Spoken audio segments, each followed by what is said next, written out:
자, 여러분 안녕하세요. 한스 어드바이저입니다. 오랜만에 인사드립니다.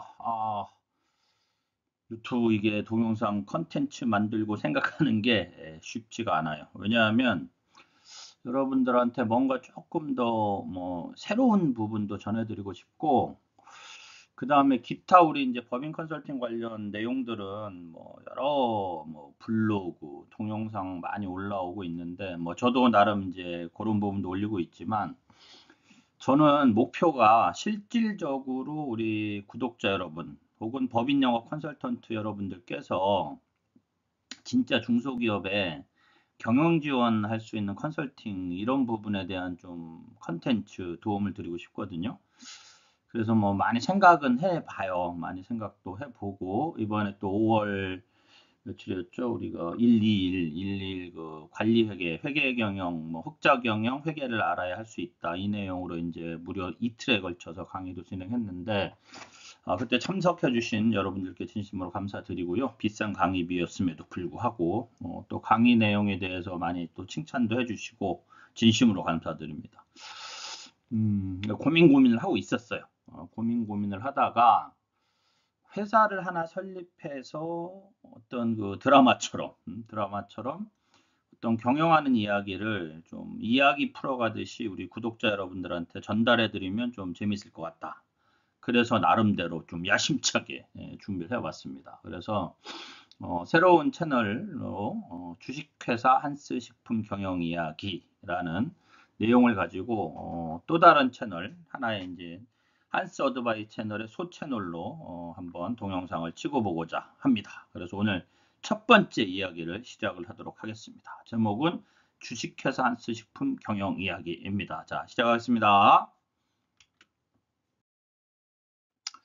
자, 최매출 CEO가 되다. 우리 최매출 대표가 이제 자본금 5천만 원을 놓고 회사를 설립을 했습니다. 자, 여기서부터 얘기를 시작해 보겠습니다. 자, 요 약간 보라색 개념의 수염 나신 분이 최매출 씨예요. 최고 매출 줄임말 최매출.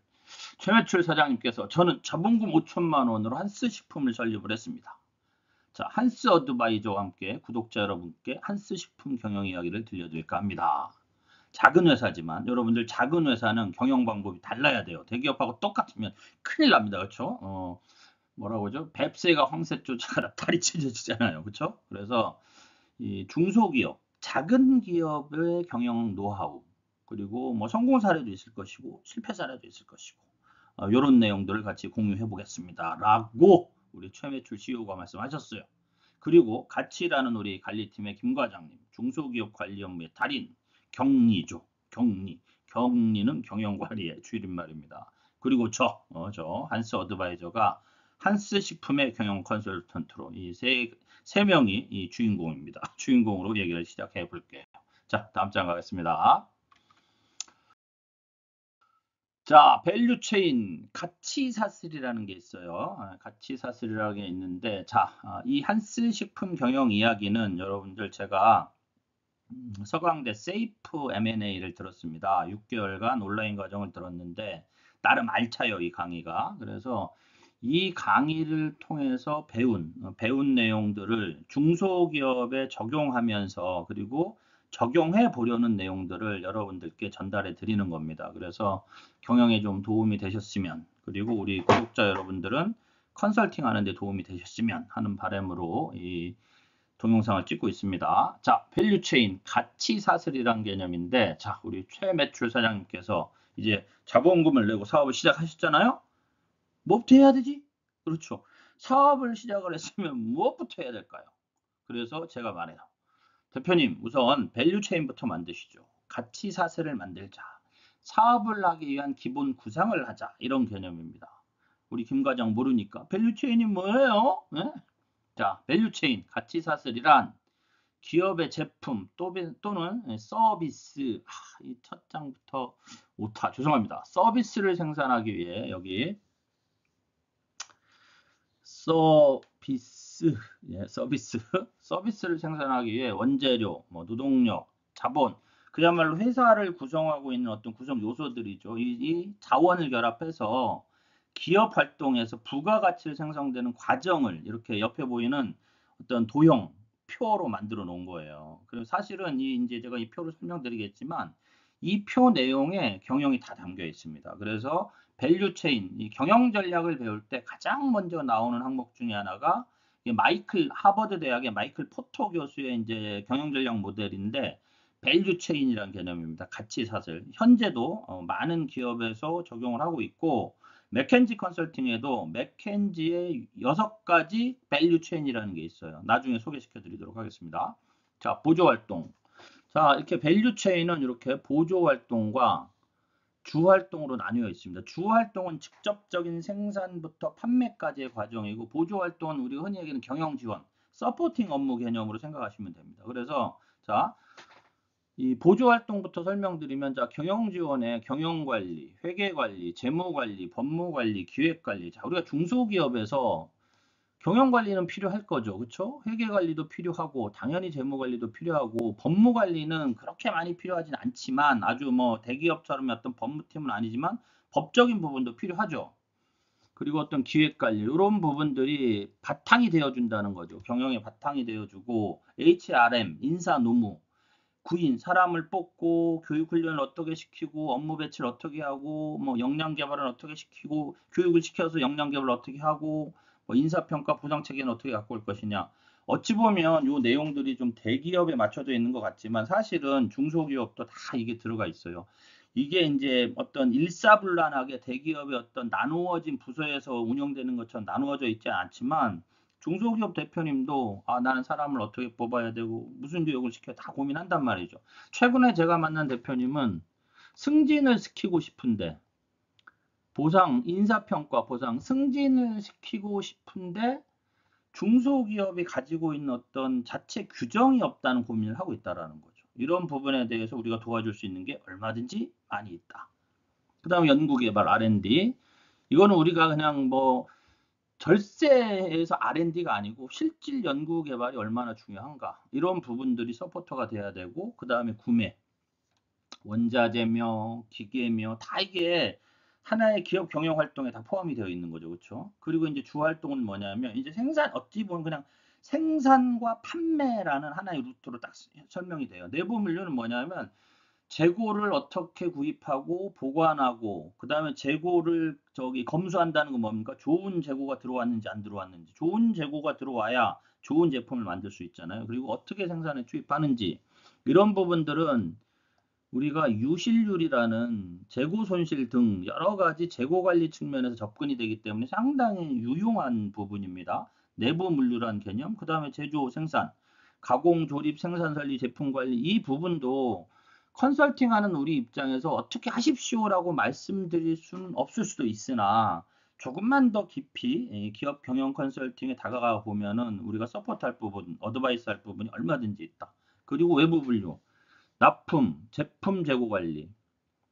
이쪽이 내부 물류가 좀 원재료 재고 관리 개념이라면 외부 물류는 제품 재고 관리 개념. 예를 들면 내가 소유한 우리 한스 식품에서 소유한 창고에 보관하고 납품을 할 땐 어떤 형태로 납품을 할 것이냐 혹은 외부 창고에 보관해서 아웃소싱을 통해 뭐 제품을 납품할 것이냐 여러 가지 경우가 있겠죠. 광고 당연히 자 여기까지는 여러분들 회계 측면에서 접근하면은요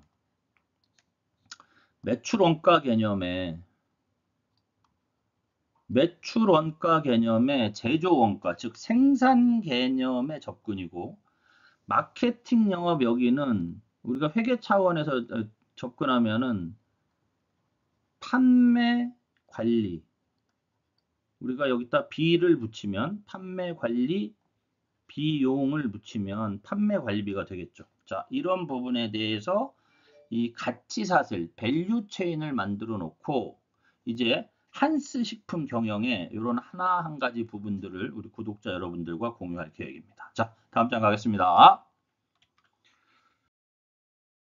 자, 본원적 전략이 있어요. 이게 뭐냐면 그러면 이렇게 밸류 체인을 만들어 놓을 때는 이 네 가지 전략이 보이는데 이 네 가지 전략 중에 어떠한 전략을 가지고 사업을 할 것인가 그에 맞춰서 앞에 나온 가치사슬 밸류 체인을 만드는 거예요. 자, 그러면 이 전략 본원적 전략 이것도 마이클 포터 교수 내용인데 자, 이 어렵게 생각하지 마시고요. 원가 우위 전략과 일반적으로 기업에는 원가 우위 전략을 쓸 것이냐, 차별화 전략을 쓸 것이냐, 이 두 가지 고민을 하게 됩니다. 그런데 이 두 가지 다 원가 우위 전략, 차별화 전략 이 두 가지 다 좀 대기업 개념이에요. 왜냐하면 원가 우위 전략은 흔한 말로 싸게 만들어서 많이 팔자 이런 겁니다. 그러면 구매 어떤 그 규모의 경제라는 게 있어야 되거든요. 그럼 결국은 대기업이 유리할 수밖에 없죠. 대기업과 중소기업이 똑같은 제품을 가지고 만들어서 판매한다 그런다면 대량으로 원재료를 구입하는 아주 극단적인 예를 들면 대량으로 원재료를 구입하는 대기업이 훨씬 원가 경쟁력이 있을 거잖아요. 그리고 훨씬 싸게 팔 수 있을 것이고 판매 관리비 역시도 마찬가지죠. 그래서 이 두 가지는 특히 이제 차별화 전략은 좀 대기업에 적합하다 하면 요 밑에 원가 우위 집중 전략, 차별화 우위 집중 전략, 즉 이 두 가지를 합쳐서 우리가 집중화 전략이라고 하는데 이 집중화 전략이 중소기업에 필요한 전략입니다. 그래서 이 집중화 전략 내역, 특히 차별화 우위 집중화는 일부 중소기업에 해당할 확률이 매우 높습니다. 차별화라는 것 자체가 디퍼런스잖아요. 어떤 뭐 고가에서 어떤 가치가 좀 높은 뭐 이런 표현이 이상한데 가치가 아주 좋은 이런 제품을 생산하는 물론 중소기업에도 그런 기업들이 많이 있죠. 그럼에도 불구하고 우리가 만나는 대부분의 중소기업은 범용의 제품을 만들잖아요. 쉽게 얘기하면 아주 뛰어난 어떤 기술을 갖고 있는 제품들보다는 어떤 이미 시장이 형성되어 있는 그래서 예를 들면 S전자에 납품을 한다고 하면 똑같은 제품을 만드는 세 회사가 있다면 어떻게 원가를 낮춰서 S전자에 어떤 효율적으로 제품 납품을 할 수 있는가 이런 연구를 하는 게 원가 우위 집중 전략 이렇게 볼 수 있거든요. 이런 내용들을 우리가 이제 앞으로 한스식품에서 이제 한스식품은 빵집이니까 어떻게 원가 우위에 어떤 타깃 고객을 집중이니까 이런 걸 생산해서 뭐 사업을 확장시켜 나가느냐 이런 부분들을 한번 얘기를 나눠볼까 합니다. 그래서 원가 우위 전략, 차별화 전략 하면 산업 전체. 그러니까 아까도 말씀드렸듯이 좀 대기업 개념이라면 집중화 전략은 특정 산업에 예를 들면 이런 겁니다. A 기업이 기계를 생산하는 업체예요. 기계를 생산하는 업체인데 이 회사는 이 B라는 기계를 S전자에 납품을 하는데 다른 기업보다 훨씬 경쟁력 있는 가격 경쟁력이 있는 제품을 만들어서 납품을 해요. 그렇다면 S전자는 동일 제품이어도 가격 경쟁력이 있는 A 기업 제품을 구매를 해서 활용을 하겠죠. 이런 부분이 원가 우위 집중화 전략 혹은 집중 전략이라고 보시면 됩니다.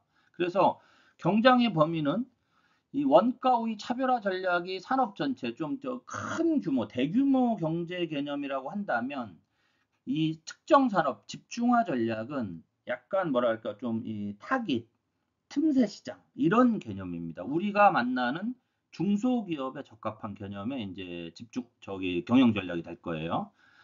스톡 인 더 미들 중간에 껴서 이도저도 아닌 결국은 이게 영어를 해석하면 중간에 끼어서 이도저도 아닌 이런 개념인데 흔한 말로 아무 전략이 없는 무전략 이렇게 사업하면 어떻게 된다? 망한다. 결국 이렇게 사업하면 망한다. 그러면 결국 우리 최매출 CEO께서는 스톡 인 더 미들이 되셔서는 안 되겠죠. 우리 최매출 대표님이 선택하실 전략은 뭐냐? 결국은 빵이 독특한 빵이 나오기 쉽지 않잖아. 그렇죠? 제가 빵집을 선택한 이유 중에 하나인데 빵이 독특하다 뭐 아주 맛이 엄청나게 차별화되지 않는 이상은 독특한 빵이 나오기 쉽지 않다면 어떻게 원가 우위의 케이크를 만들고 뭐 소금빵을 만들고 단팥빵을 만들고 어떤 좋은 재료를 싸게 구매하고 이런 것들이 경영 전략일 거란 말이에요. 그런 내용들을 선택을 하실 겁니다. 그래서 우리 최매출 CEO는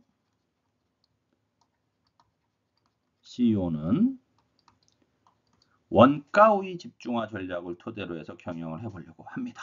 자, 잠깐 설명드리겠습니다. 원가 우위 전략. 어떻게 가격 경쟁력을 가질 것인가. 여러분들 제가 이번 그 학자 경영 회계 교육에서 변동비, 고정비 엄청 많이 했는데 변동비는 여러분들 별로 그렇게 줄일 수 있고 이러지가 않아요. 근데 흑자 경영을 위해서는 있잖아요. 고정비 관리가 엄청 중요합니다. 그래서 고정비 관리를 통한 원가 우위 전략. 학습 효과 또는 경험 효과라고 해요. 자꾸 만들다 보니까, 그쵸? 자꾸 만들다 보니까, 아, 이걸 싸게 만드는 법, 이걸 질 좋게 만드는 법을 알게 된다는 거죠. 재고를 어떻게 관리하느냐? 생산 시설에 어떤 효율을 줄 것이냐? 시설 생산성을 어떻게 올릴 것이냐?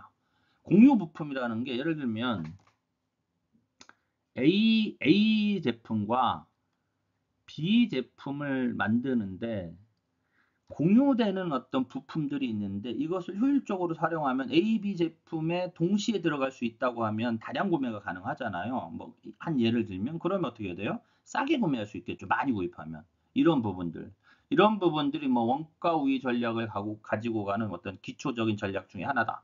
차별화 전략은 뭐냐? 어떻게 독특한 가치를 제공할 것이냐. 이게 이제 애플이 가장 대표적이잖아요. 우리가 이 스마트폰 개념에서 어쨌든 애플을 좀 스마트폰계의 명품이라고 한다 그러면 애플은 애플만의 차별화 전략을 가지고 있잖아요, 여러분들. 제가 설명드리지 않더라도. 그런 게 일종의 차별화 전략이다.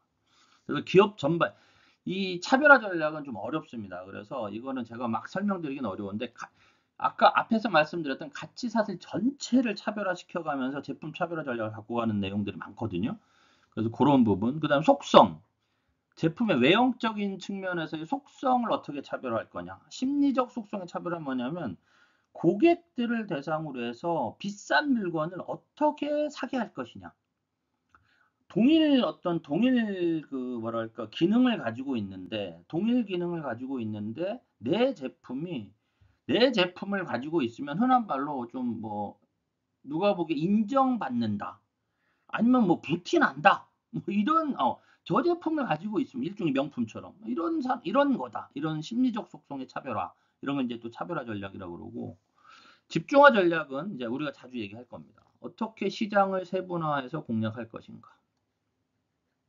특정 시장, 특정 고객 대상으로 하는. 그래서 중소기업에 좀 적합한 경영 전략이 원가 우위, 집중화 전략, 뭐 차별화 우위, 집중화 전략이라고 합니다. 그래서 이 두 가지를 합쳐서 집중화 전략이다라는 개념을 놓고 보시고 자 생각해 보세요, 여러분들. 이런 겁니다. 이렇게 화살표를 그려놓고 이게 가격이에요. 판매 가격. 그러면 지금 요게 원가, 코스트. 그 다음 여기가 가치, value라 그러는데 가치. 자, 원가 우위 전략은 이 가격에서 요 가격이 이제 소비자들이 이 가격에 사는데 일반 범용적인 제품, 얼굴이 갑자기 너무 퍼졌어. 너무 가까이 붙여줘. 자, 범용적인 측면에서 보시면 이게 100원인데 여러분들 이거를 70원에 만들 수 있어요. 원가 70원이면 30원의 이익을 내잖아요. 그렇죠? 판매하면. 근데 원가 우위 전략은 이 코스트를 자꾸 낮추는 거예요. 60원, 50원. 조건은 뭐냐면 동일 기능, 동일 그 제품이라 야 된다는 거죠. 그러면 원가가 낮아질수록 이 마진이 커지잖아요. 그렇죠? 마진이 커지잖아요. 그런데 밸류는 가치를 점점 높이는 거예요. 예를 들면 100원짜리 인드보이나 150원에도 구매를 할 수 있게 만드는 거예요. 그러면 사람들은 이럴 거예요. 어떤 제품이 있는데 이게 100원에도 사고 150원에도 산다. 어떤 심리적 가격 어떤 뭐랄까 그 괴리감? 이런 괴리감들이 없는 수준. 이런 정도의 차별화 전략을 만들어내는. 그래서 엄청나게 많은 마케팅과 연구가 필요하겠죠. 그렇죠? 이 박리담의 제품들은 비싸면 절대 안 사죠. 그렇죠, 여러분들? 박리담의 제품은 싼 걸 사죠. 그러면 이 박리담의 제품들은 원가 우위 전략으로 갈 수밖에 없고, 차별화 전략은 예를 들면 이 시계가 이게 저기 뭐야 거리 측정기인데, 이게 부시엘 같은 거 엄청 비싸잖아요. 근데 부시엘을 쓰시는 분들은 부시엘만 쓰잖아요. 뭐 60만 원, 70만 원, 80만 원, 90만 원. 저는 근데 요거 13만 원인가 18만 원인가 짜리거든. 이게 만족해. 근데 나는 이것보다 더 비싼 걸 사고 싶은 생각은 없어. 근데 어떤 분들은 골프에 정말 진심인 분들은 부시엘이 필요할 수도 있잖아요. 그래서 100만 원이어도 아깝지 않게 돈 주고 살 수 있다. 그러면 그런 것에 대한 전략은 어떤 차별화 전략일 거고, 저같이 그냥 대충 뭐 이 정도면 훌륭하다. 그러면 동일 기능이 있으면 저는 28만 원짜리보다 15만 원짜리가 있으면 15만 원짜리를 선호하겠죠. 그런 부분에서 어떤 경영 전략 차이들.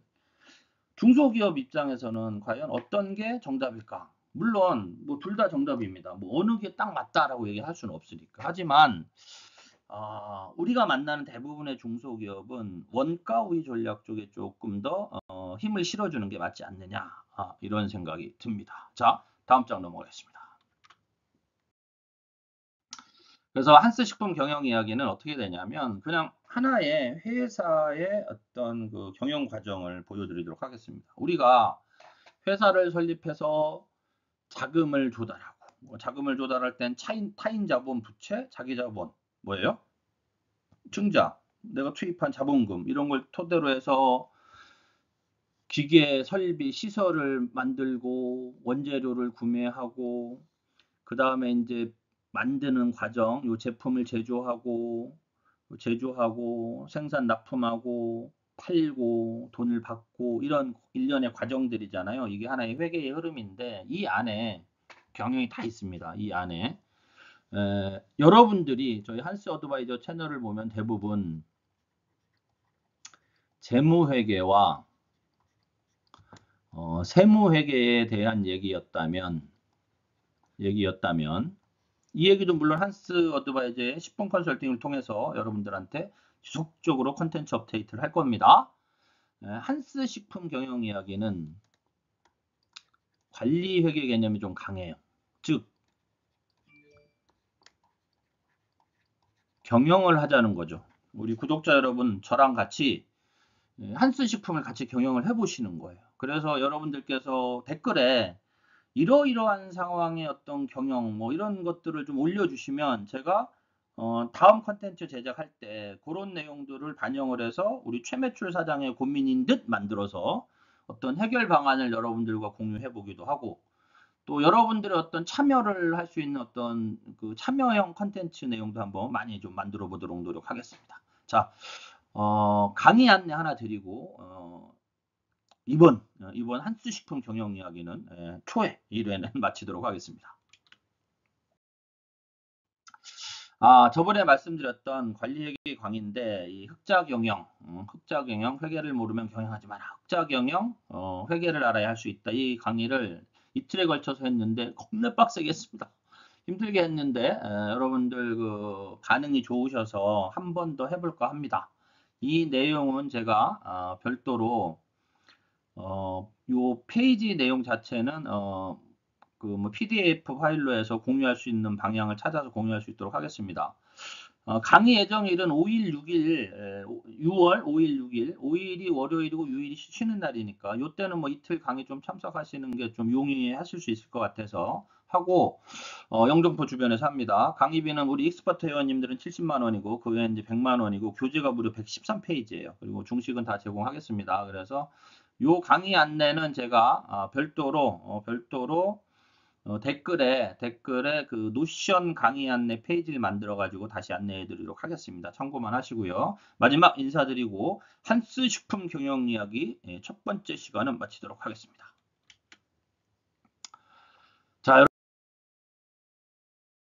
여러분들 감으로 경영하는 CEO, 회계로 경영하는 CEO 만들어 주시고, 감으로 영업하는 컨설턴트 되지 마시고 경영회계로 영업하는 컨설턴트 되시기를 기원합니다. 자, 다음 시간에 뵙도록 하겠습니다. 감사합니다.